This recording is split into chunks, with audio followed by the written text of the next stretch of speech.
துல்ஹஜ் மாதம் முதல் 10 நாட்களில் செய்யும் சில அமல்களை பற்றி நாம் இன்னைக்கு பார்க்க போகிறோம். நபி ஸல்லல்லாஹு அலைஹி வஸல்லம் அவர்கள் கூறினார்கள், துல்ஹஜ் 10 நாட்களில் செய்யும் நல்லறங்கள் மற்ற நாட்களில் செய்யும் நல்லறங்களை விட அல்லாஹ்விற்கு மிகவும் விருப்பமானதாகும்.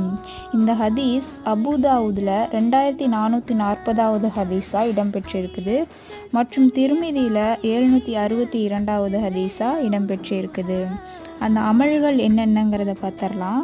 அல்லாஹ்வை அதிகம் நினைவு கூறுவது, அதிகம் பாவ மன்னிப்பு தேட வேண்டும், நபி ஸல்லல்லாஹு அலைஹி வஸல்லம் அவர்கள் மீது அதிகம் ஸலவாத் கூற வேண்டும், துஆ மற்றும் திக்ருகளை அதிகப்படுத்த வேண்டும், அதிகம் அல் குர்ஆன் ஓத வேண்டும், அதிகம் துஆ செய்ய வேண்டும், கடமையான தொழுகைகளை நேரம் தவறாமல் தொழ வேண்டும், தான தர்மங்களை அதிகப்படுத்த வேண்டும், நோன்பு வைக்க வேண்டும், ஹஜ் அல்லது உம்ரா செய்ய